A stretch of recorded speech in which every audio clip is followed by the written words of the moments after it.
요한복음 13장 34절로부터 35절의 말씀입니다. 이 계시의 말씀을 우리 다같이 한 목소리로 받들어 읽겠습니다. 새 계명을 너희에게 주노니 서로 사랑하라. 내가 너희를 사랑한 것 같이 너희도 서로 사랑하라. 너희가 서로 사랑하면 이로써 모든 사람이 너희가 내 제자인 줄 알리라. 아멘. 할렐루야. 우리 서로 좌우 옆으로 인사를 나누시겠습니다. 예수님 닮으셨습니다. 네, 예수님 닮으셨습니다. 한 번 더 축복도 나누시겠습니다. 당신은 하나님의 복덩이십니다. 예, 당신은 하나님의 복덩이십니다. 한 주간도 평안하셨는지요? 뉴스와 또 우리들의 주변 환경을 보면 너무나도 힘들고 어려운 상황들, 두렵고 걱정되는 일들이 많지요.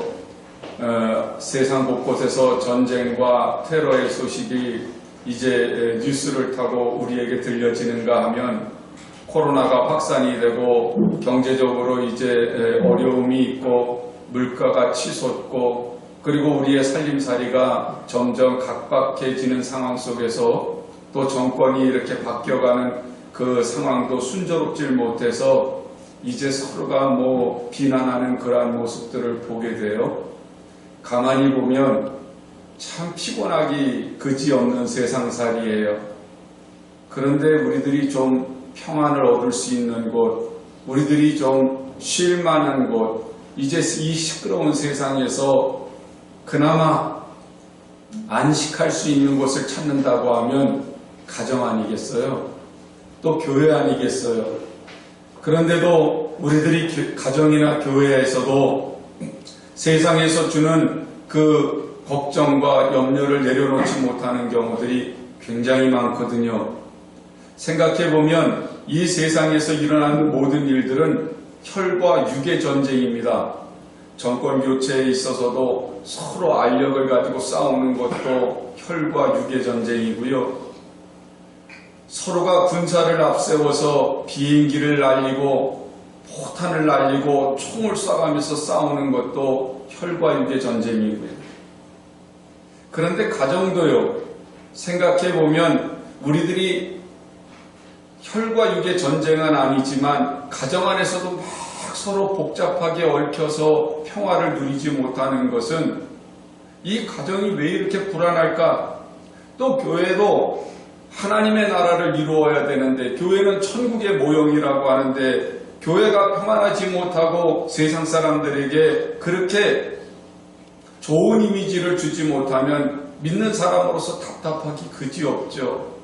더군다나 교회와 또 세상과 이 경계가 허물어지고 또 기독교인들이 세상에 빛을 비추어야 되는데 그러지 못하는 부분들을 보면 속도 상하고 내 믿음이 흔들리기도 하고 우리들의 삶 자체가 굉장히 어려울 때가 있어요. 그런데 가만히 생각해 보면 가정과 교회 안에서 내 평화를 뺏어가는 것은 혈과 육의 전쟁이 아니라 영적 전쟁이라는 거예요.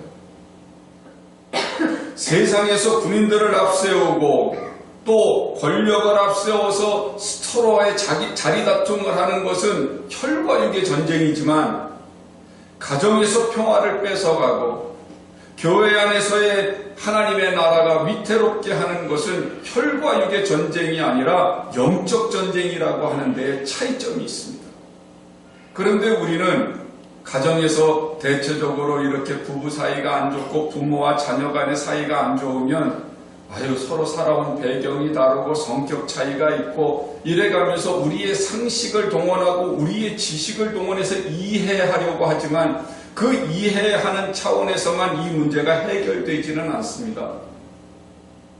교회 안에서도 다양한 사람들이 모였으니까 배움도 서로 다르고 생각도 다르고 자라온 문화가 다르니까 우리가 서로 의견이 안 맞을 수도 있지 이렇게 이해할 수도 있지만 그런데 그렇게 이해하는 것으로 해결되지 않는 것들이 교회 안에서도 많이 일어나거든요.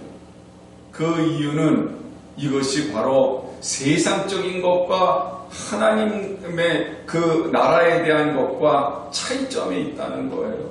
왜냐하면 하나님께서 사람을 창조해 놓으시고 축복하시잖아요. 생육하고 번성하고 땅에 충만해라, 땅을 다스려라, 그렇게 축복을 해주셨어요. 이 축복의 말씀이 이루어지는 터전이 어디입니까? 세상입니까? 이 축복의 말씀이 이루어지는 터전이 바로 가정이고 교회예요. 생육하고 번성하고 땅에 충만하라.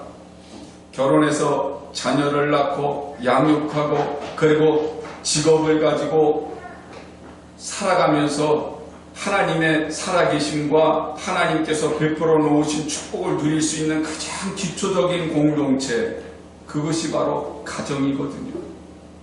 교회는 영적으로 전도해서 새로운 심령들을 탄생시키는 곳입니다. 말씀으로 양육합니다. 하나님 나라를 확장시켜 나가는 곳이에요. 그렇기 때문에 생육하고 번성하고 땅에 충만하라, 땅을 다스려라, 이 말씀이 이루어지는 현장이 어디냐면 바로 가정이고 교회이기 때문에 마귀는 이 사실을 잘 알고 있어서 세상적인 혈과 육의 싸움인 것처럼 포장을 해서 가정에서 부부 사이를 흔드는 거예요. 나를 사랑한다면 나를 만족시키라는 거지요. 그런데 어떻게 부부가 상대방을 만족시키는 삶은 안 되잖아요. 서로가 자기를 위해서 살아가면서 나를 만족시키라고 하면 거기에 오해가 생기고 한 사람은 희생해야 되는 그런 어려움이 있고, 이런 문제가 생기다 보면 가정의 평화는 깨질 수밖에 없잖아요. 교회 안에서도 서로가 나를 만족시키라는 거예요. 나의 잘못이 보이는 것이 아니라 상대방의 잘못이 커 보이고, 어떤 문제가 생겼을 때는 남 탓하는 것으로 우리들이 자꾸 치부하게 되니까 천국이 되어야 할 교회에 천국이 되지 못하는 이유는 서로가 서로를 향한 그 마음이 내 관점에서만 생각하게 되는 세상적인 그 중심을 교회 안으로 가지고 와서 보게 되게 만들기 때문이거든요. 그럼 이 배후에 누가 있겠어요? 이 배후에 바로 사탄이 있는 거죠. 사탄은 하나님께서 가정에게 주신 생육하고 번성하고 땅에 충만하고 땅을 다스리라고 하는 그 축복이 이루어지지 못하도록 부부 사이에, 형제 사이에, 부모와 자녀 사이에 자꾸 섭섭함을 갖다 집어넣어 줍니다. 경쟁하게 만듭니다. 교회 안에서도 생육하고 번성하고 땅에 충만하고 땅을 다스리라고 하시는 하나님의 나라를 이루어가는 그 과정 속에서 서로 이해하고 용서하고 서로가 화합해야 될 그 교회에 갈등을 가져다 주지요. 우리는 영적 싸움을 하는 하나님의 군사들이라고 분명히 성경은 말씀을 하세요. 그러면 그 영적 싸움을 어디에서 해요? 바깥에서 사회적으로 하는 건가요? 국제적으로 하는 건가요? 믿지 않는 사람들과 하는 겁니까? 그것이 아니라 우리의 영적 싸움의 현장은 바로 내 가정을 지키는 데서부터, 내 교회를 지키는 데에서 이루어지는 것이기 때문에 그 영적 싸움의 현장이라고 하는 걸 우리들이 잘 깨닫고 있어야 돼요. 이걸 무시하게 되면 가정을 지킬 수가 없고 교회를 지킬 수가 없습니다. 그래서 오늘 주님께서 우리에게 새 계명을 주시는 그 이유는 바로 나의 가정을 지키고 우리의 교회를 지킬 수 있도록 하나님이 주시는 계명이 되는 거예요. 오늘 말씀의 배경을 보면 예수님께서 체포당하시기 전에 제자들과 함께 마지막 저녁 식사를 하세요. 이걸 우리는 만찬이라고 하잖아요. 저녁 식사. 그런데 저녁 식사를 하시다 말고 예수님께서 갑자기 허리에다 수건을 동이시고 물을 떠다가 제자들의 발을 씻겨주시는 겁니다. 그러면서 뭐라고 제자들에게 말씀을 하시냐면, 너희도 서로 발을 씻겨라. 너희가 서로 발을 씻게 하기 위해서 내가 모범을 보인다, 본을 보인다, 그렇게 말씀을 하세요. 그리고는 너희 중에 하나가 나를 팔게 될 거다, 그렇게 말씀을 하시는 거예요. 식사 자리에 앉으신 예수님께서 떡 조각을 하나 포도주에 적셔서 가룟 유다에게 주십니다. 그 떡 조각을 받은 가룟 유다가 예수님을 팔기 위해서 나가버렸어요. 예수님께서 제자들을 돌아보시면서 말씀을 하세요. 너희가 서로 사랑하라. 왜 갑자기 이런 현상들이 일어났을까요? 예수님과 제자들이 함께 식사하는 자리면 그 자리는 무슨 자리가 되어야 돼요? 우리가 생각해보면 예수님과 우리가 식사를 한다고 생각해보면 그 자리가 무슨 자리여야 되는 거예요? 은혜의 자리여야 되잖아요. 사랑의 자리가 되어야 하는 거잖아요. 주님과 내가 하나가 되는 공동의 자리가 되는 거 아니에요? 축복의 자리 아닙니까? 그런데 그 자리가 지금 가룟 유다 한 사람으로 인해서 위기가 찾아왔어요.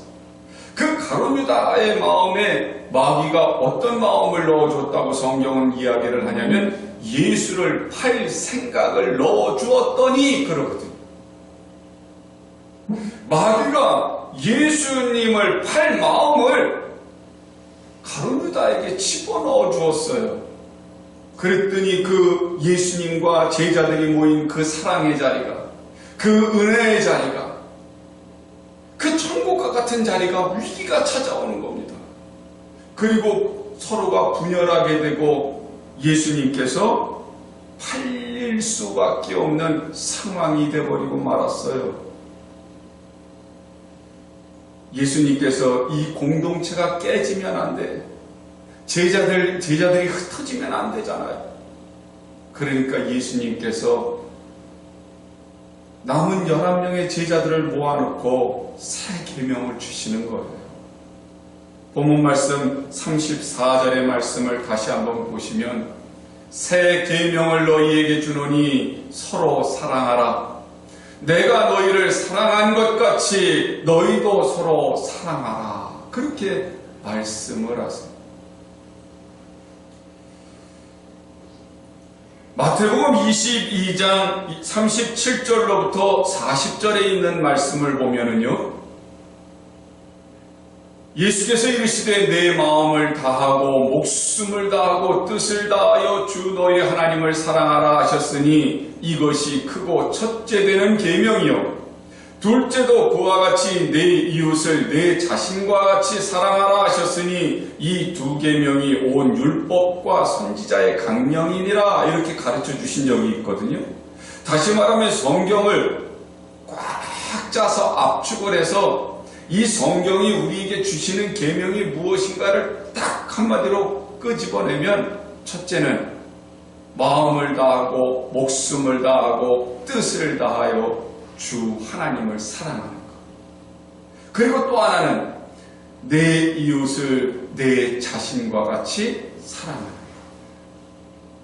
것. 그런데 이렇게 원래 계명이, 하나님을 사랑하고 이웃을 사랑하는 계명이 원래 있어서 예수님도 뭐라고 얘기하시냐면 이 계명이 바로 온 율법과 선지자의 강령이라고, 이 계명이 황금률이라고 그렇게 얘기를 분명히 하셨는데, 오늘 본문 말씀에 새 계명을 너희에게 준다?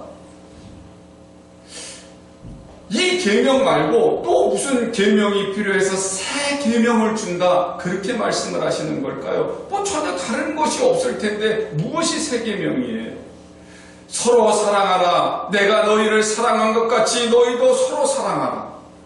하나님을 사랑하고 이웃을 사랑하라고 하는 것과 서로 사랑하는 것과 사랑하라고 하는 것과를 비교해 봤을 때 다른 것이 별로 없을 것 같은데 무엇이 새 계명이란 말입니까? 그러면 지금 마태복음에서 하나님을 사랑하고 이웃을 사랑하는 것은 옛 계명이라고 하는 건데, 그 옛 계명은 특징이 무엇이고 예수님이 말씀하시는 새 계명의 특징은 뭐라?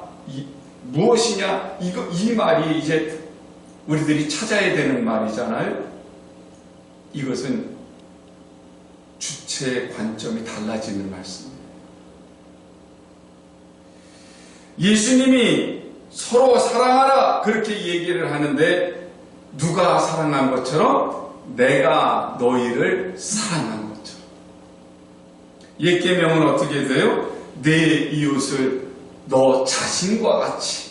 그러면 옛 계명에서 주체는 누구예요? 나지요. 그런데 새 계명에서의 주체는 누구예요? 예수님이에요. 이게 달라진 거예요.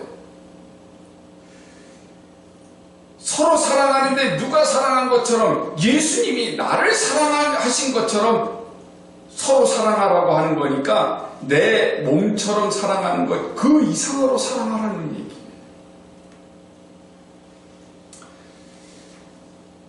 내가 너희를 사랑한 것 같이 너희도 서로 사랑하라. 그 말은 나를 기준으로 해서 사랑하는 것이 아니라 이제는 예수님을 기준으로 해서 사랑하라는 거예요. 그 전에 하나님을 사랑할 때에도 내 목숨을 다하고 내 뜻을 다하고 내 힘을 다하고 그 기준이 누구냐면 나잖아요. 내가 할 수 있는 만큼 하나님 사랑하는 거예요. 이웃을 사랑하는데도 내 몸처럼 그냥 사랑하는 거예요. 그러니까 그 계명은 기준이 나지만 이제는 예수님께서 우리를 사랑한 것처럼 사랑하라고 하는 새 기준을 제시해 놓으신 거죠. 요한복음 15장 12절의 말씀을 보시면 내 계명은 곧 내가 너희를 사랑한 것 같이 너희도 서로 사랑하라 하는 이것이니라 그렇게 말씀을 하세요. 예수님이 주신 계명은 내가 너희를 사랑한 것 같이 사랑하라는 거예요. 네 목숨을 다해서 사랑할 것이 아니라 내가 너희를 사랑한 것처럼. 예수님이 우리를 사랑하신 것 같이 사랑하면 이제 상대방을 보는 관점이 달라집니다. 그동안에는 내 몸을 내가 사랑한 것처럼 이웃을 사랑하는 거니까 내가 보는 관점에서 사랑하게 되니까 내가 주는 만큼 나도 어떻게 해야 되냐면 받아야 되잖아요. 내가 나를 사랑해야 되니까 내 몸을 먼저 사랑할 줄 알아야 다른 사람을 사랑하는 거죠. 그렇기 때문에 내가 먼저 나를 사랑할 줄 아는 사람이어야 다른 사람을 사랑할 수 있는 조건이 생겼어요. 그런데 예수님이 우리를 사랑하신 것처럼 사랑하는 것은요, 내가 나를 어떻게 생각하든지 그 상관이 없어. 주님께서 나에게 주신 은혜를 먼저 깨달아야 다른 사람을 생각할 수 있다고 하는 그 차원이 달라져 버렸어요. 부부 사이에서도 섭섭한 게 왜 그렇다고요? 나를 좀 사랑해줘. 나를 좀 인정해줘. 나를 좀 챙겨줘. 그게 부부 사이에서 중심이잖아요. 내가 중심 아니에요? 어째 당신은 나를 생각하지 않는 거야. 그것이 사랑받으려고 하는 나 중심이에요. 때로는요, 나를 사랑하지 못한다고 하는 얘기는 나를 스스로가 비하시키고 자기 인생에 대해서 살 재미를 못 느끼고 내가 왜 사는지에 대한 목적이 없고 그렇게 되면 다른 사람을 향한 사랑도 옅어져 버릴 수밖에 없는 거예요. 그렇게 되면 부부 사이 가정을 제대로 지키지 못하잖아요. 아이들도 짐으로 여기게 되는 경우가 많잖아요. 교회 안에서의 신앙생활도 제대로 못하잖아요. 다 내가 기준이 되니까 말이에요. 그렇게 되면 가정을, 교회를 지키기가 너무나도 어렵습니다. 요한일서 4장 20절로부터 21절에서 성경은 이렇게 말씀을 하세요. 누구든지 하나님을 사랑하노라 하고 그 형제를 미워하면 이는 거짓말하는 자니 보는 바 그 형제를 사랑하지 아니하는 자는 보지 못하는 바 하나님을 사랑할 수 없느니라. 우리가 이 계명을 주께 받았나니 하나님을 사랑하는 자는 또한 그 형제를 사랑할지니라. 그렇게 강조를 하거든요. 지금 이 계명을 우리가 주님께 받았어요. 새 계명을요. 새 계명은 조건은 뭐라고요? 주님이 나를 사랑하신 것 같이 내가 사랑해야 되는, 내가 사랑받았다고 하는 그 전제 조건이 있는 거예요. 그러면 주님이 나를 어떻게 사랑하셨는지를 우리는 이 사순절 5번째 시간에 다시 회복하셔야죠. 그래야 내 가정을 지키고 교회를 지키지. 첫째는 말입니다, 섬기는 사랑입니다. 본문에서 예수님께서 보여주시잖아요. 어떻게 보여주세요? 저녁을 드시다 말고 갑자기 일어나셔서 허리에 수건을 두르시고 대야에 물을 떠다가 제자들의 발을 씻기세요. 제자들의 발을 씻기는 거, 이거 보통 일 아니에요. 당시에 발을 씻기는 것은 누가 해야 되는 일이냐면 노예가 하는 일이에요. 노예가 하는 일이에요. 그런데 지금 예수님께서 친히 허리에 수건을 두르시고 제자들의 발을 씻기시는 겁니다. 지금 13장 14절과 15절의 말씀을 보시면 예수님께서 이 제자들의 발을 씻기시면서 뭐라고 말씀을 하시냐면, 내가 주와 또는 선생이 되어 너희 발을 씻었으니 너희도 서로 발을 씻어주는 것이 옳으니라. 내가 너희에게 행한 것 같이 너희도 행하게 하려 하여 본을 보였노라. 그렇게 말씀을 하시거든요. 예수님의 신분이 뭐예요? 주님이에요. 선생님이에요. 자, 그 자리에 노예가 없어서 제자들의 발을 씻겨줄 수 있는 사람이 없다고 하면 누가 씻겨야 되는 겁니까? 제자들이 예수님의 발을 씻겨야 당연한 거잖아요. 종인 제자들이 주님의 발을 씻겨야지요. 제자된 그 제자들이 선생님의 발을 씻겨야 되는 거지. 그런데 지금 주님이 뭐라고 말씀하세요? 내가 주님이야. 내가 선생님이야. 그럼에도 불구하고 내가 너희들의 발을 씻겨주니 이제는 너희들도 서로 발을 씻겨주는 사람들이 되어라. 내가 이 본을 보이려고 너희들의 발을 씻겨주는 거야. 그렇게 얘기하시거든요. 노예가 노예의 일을 하면 당연한 거지요. 노예가 물을 떠다가 손님들의 발을 씻기는 것은 당연한 거예요. 제자들이 선생님의 발을 씻기는 것은 당연한 겁니다. 그럼에도 불구하고 선생님이 제자의 발을 씻기는 것, 주인이 노예의 발을 씻기는 것, 이것은 당연한 것이 아니라 위대한 거예요. 대단한 거예요. 그러니 내가 내 몸과 같이 이웃을 사랑하는 것은 당연한 것이었어요.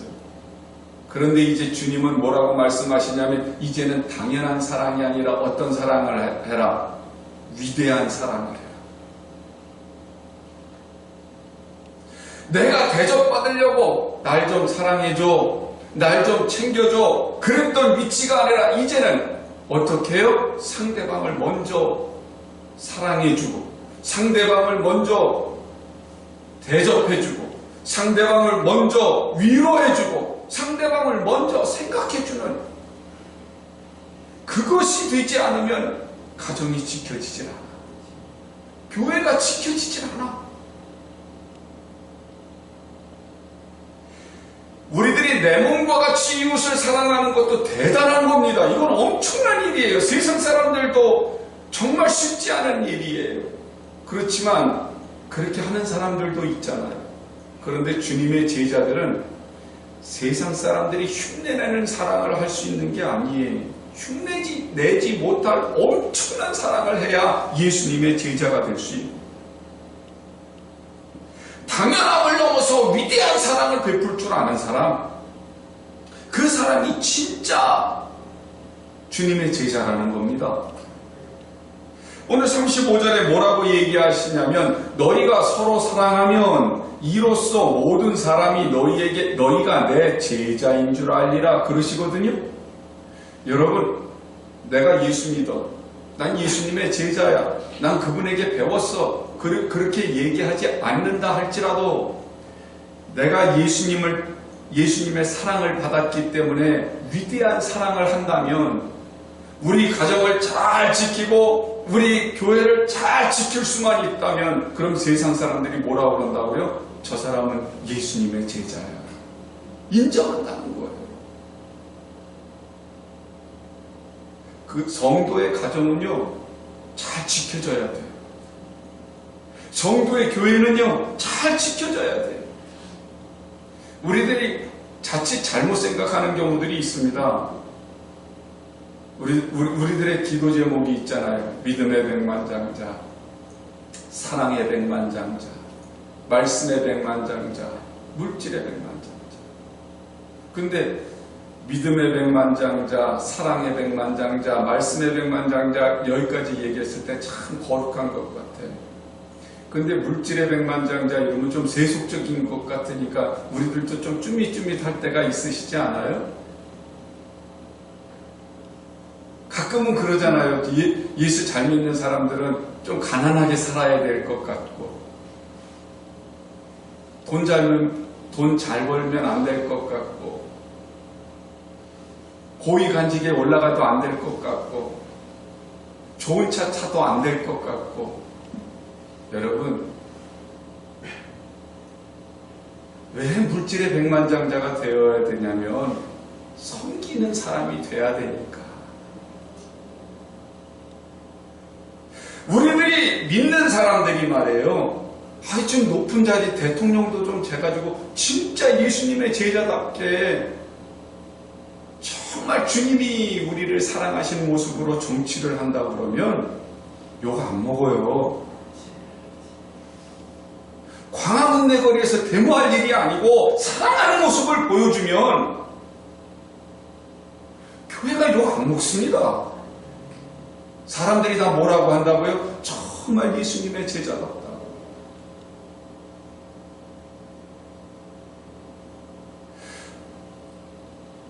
하나님의 일을 하기 위해서는 물질도 필요한 거예요. 높은 자리로 올라가야지요. 성공하셔야 되죠. 출세하셔야 되죠. 그러나 세상 사람들은 그 자리에 올라가서 자기 중심이잖아요. 내가 출세했어. 내가 잘 사는 거야. 이 세상 즐기면서 살아야지. 내 자녀가 대대로 먹고 마시고 번성해야지. 세상 사람들의 가치관은 그렇지만 성도의 가치관은 그게 아니라 섬기는 거잖아요. 성경은요, 네가 낮은 자리에서 높은 자리에 있는 사람을 섬겨라 그렇게 얘기하시는 게 아니잖아요. 내가 높고자 하느냐? 낮아지거라. 그 말은 우리가 높은 자리에 있음에도 불구하고 낮은 자리에서 섬기라는 얘기죠. 많이 가지고 있음에도 불구하고 가난한 사람들을 섬기라는 얘기죠. 그러니 부자들 되시기를 원합니다. 우리 교회에서 판검사도 나왔으면 좋겠어요. 대통령도 나왔으면 좋겠어요. 의사들도 나왔으면 좋겠어요. 그래가지고 병원 지어놓고 좋은 기계 갖다 놓고 환자들 막 그냥 꼬셔가지고 막 그냥 검사 안 받아도 되는 거 검사 받게 하고 이래가지고 그 기계값 막 충당하려고 하는 그런 의사들 말고 진짜 없는 사람들을 위해서 마음껏 치료해 줄 수 있는 사람, 정말 억울한 사람을 위해서 예수님이 우리를 변호해 주시는 것처럼 변호해 줄 수 있는 사람,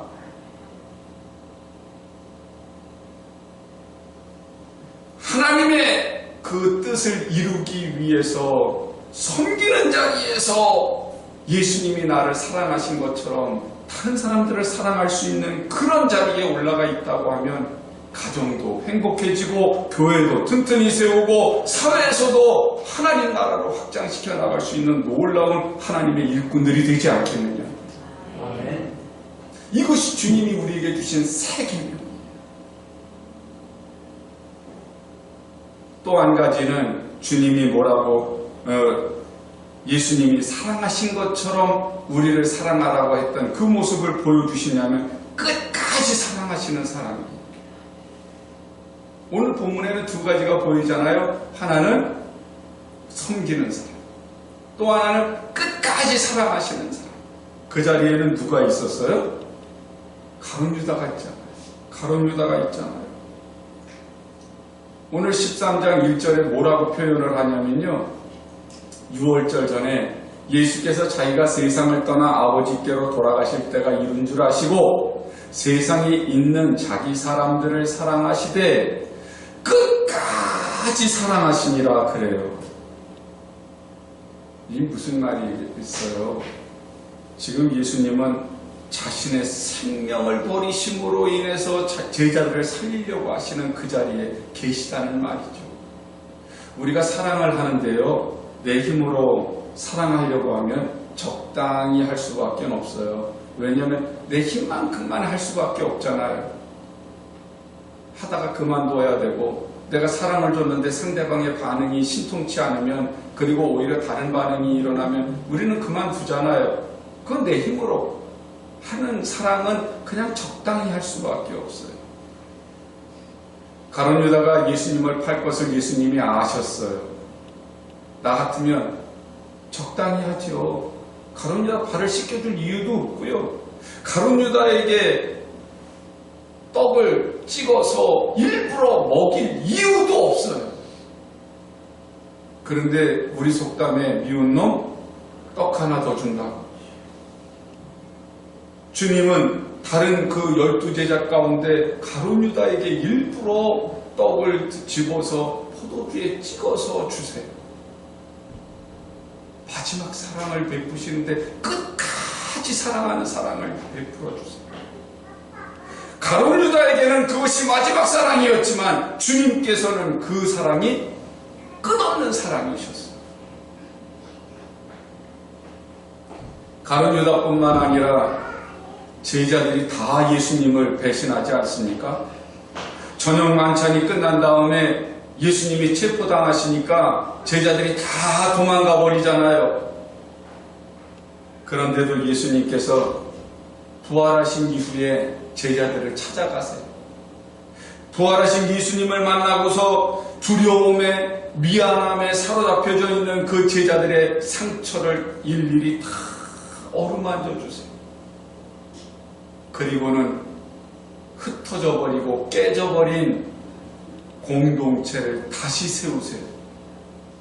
일일이 제자들 한 사람 한 사람을 찾아가서 주님께서 어루만져 주시고 보듬어 주심으로 인해서 그들 다시 믿음을 회복시키시고 사명을 회복시키시고, 그리고 오늘 이 자리까지 주의 복음이 올 수 있도록 사용하시는 것을 보게 됩니다.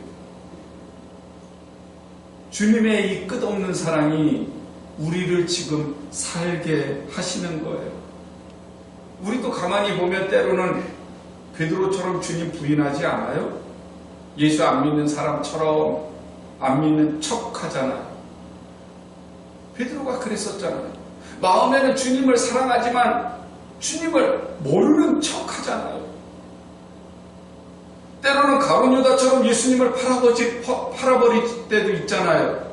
누군가가 내가 예수 믿는 사람이라고 그렇게 얘기할 때, 나 교회 다니지 오래됐어. 나 안 다녀. 신분을 속이기도 합니다. 목사가 아닌 척, 장로가 아닌 척, 집사가 아닌 척. 우리는 그렇게 할 수 있는데 주님은 안 그러세요. 끝까지 우리를 사랑하세요. 그랬다고 해서 하나님이 나를 버리시지 않잖아요.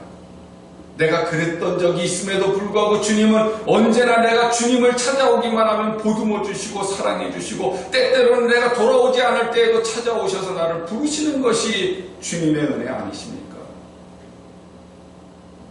요한일서 3장 16절의 말씀을 보면, 그가 우리를 위하여 목숨을 버리셨으니 우리가 이로써 사랑을 알고 우리도 형제들을 위하여 목숨을 버리는 것이 마땅하니라. 베드로같이 예수님을 부인했는데도 나를 찾아오셔서 사랑해 주셨어요. 가룟 유다같이 예수님을 배신했는데도 주님이 나를 찾아오셔서 이렇게 주님을 만날 수 있고 주님의 사랑을 누릴 수 있게 해주셨어요. 자, 예수님이 나를 사랑하신 것처럼 나도 어떻게 해야 한다고요? 형제를 사랑해야 교회가 유지되고, 내가 이렇게 주님의 사랑을 받았기 때문에 내가 내 가족들을 사랑해야 가정이 건강해진다고 성경이 분명히 말씀하시잖아요. 왜냐하면 예수님의 사랑을 나만 받은 게 아니라 누구도 받았으니까. 너도 받았으니까. 나만 받은 것이 아니라 장로님도 받고 권사님도 받고 집사님도 받았으니까. 나만 받은 게 아니라 우리가 다 받았으니까. 그러니까 우리는 그냥 값없이 서로 사랑해야 돼요. 언제까지? 끝까지. 살아서뿐만 아니라 죽어서까지도, 주님뿐만 해서까지도 말이에요. 상대방이 나한테 유익을 주든지 유익을 주지 않든지 하나님이 그 사람을 사랑하시는 한 나도 그 사람을 끝까지 사랑하는 거예요. 그러기 위해서는 내 생각과 내 방식대로 상대방을 바라보시는 것이 아니라 누구의 눈으로 바라보셔야 되냐면 예수님의 눈으로 바라보셔야 돼요. 예수님은 저 사람을 어떻게 보실까? 왜 그런 찬양이 있잖아요. 형제의 모습 속에 보이는 하나님 형상 아름다워라. 그런 찬송 기억나시죠? 자매의 모습 속에 보이는 하나님 형상 아름다워라. 상대를 바라볼 때 육신의 눈으로 바라볼 것이 아니고 그 속에 있는 예수님을 바라보는 거죠. 그래야 사랑할 수 있죠. 저 사람이 나를 배반했어. 저 사람이 나를 미워했어. 저 사람은 나한테 해준 게 없어. 그렇게 생각하고 내 감정이나 내 마음이나 내 생각을 앞세우면 우리는 서로 사랑할 수가 없습니다. 지금도 내가 만약에 그 사람을 사랑하고 있다고 하는데 내가 그 사람을 사랑하고 있는 것이 내 보는 관점에서 사랑한다면 이거 언제든지 변할 수 있어서 언제든지 식어질 수 있고 언제든지 깨질 수 있는 거예요. 그렇기 때문에 우리의 눈은 예수님의 눈으로 바뀌어져야만 합니다. 예수님은 변하시지 않거든요. 예수님의 사랑은 지금까지도 절대 변함이 없거든요. 주님의 십자가는 언제나 우리들에게 넘치도록 사랑을 보여주고 계시거든요. 흘러보내고 계시거든요. 우리가 주님의 마음으로, 주님의 눈으로 형제를 사랑할 때 이것이 바로 예수님의 제자의 모습인 줄로 믿습니다. 섬김을 통한 사랑, 그리고 변함없이 끝까지 사랑할 수 있는 사랑, 이게 바로 십자가의 능력이에요. 주님이 죽기까지 우리에게 보여주신 사랑이니까요. 이것이 가정과 교회를 지키는 새 계명의 능력이 되는 줄로 믿습니다. 이 시대 고난과 시련 속에 지금 가정과 교회가 있어요. 얼마나 위태한지 몰라요. 순간순간 가정이 깨질 것 같이, 교회가 깨질 것 같이 막 거친 풍랑이 있어서 각자 서 있기도 정말 힘들어요. 그런데 여러분, 이런 때일수록 서로 뜨겁게 사랑하실 수 있게 되기를 원합니다. 이것이 우리 교회를 지키고 이것이 우리들의 가정을 지키는 비결이에요. 이것은 주님께서 우리에게 주신 마지막 새로운 계명이에요. 이번 사순절을 통해서 우리 모두 예수님의 참제자로 거듭나실 수 있게 되기를 원합니다. 실패를 두려워하지 마시고 죽음까지도 우리가 염려하지 말고 예수님이 나를 끝까지 사랑하신 그 사랑을 붙들고서 주님의 은혜로 힘을 내서 용기를 내서 가정과 교회를 잘 지키시면 반드시 그 위에 하나님은 놀라우신 복으로, 놀라우신 은혜로 더해서 채워주셔서 우리의 인생이 풍성하도록 이끌어 가실 줄로 믿습니다.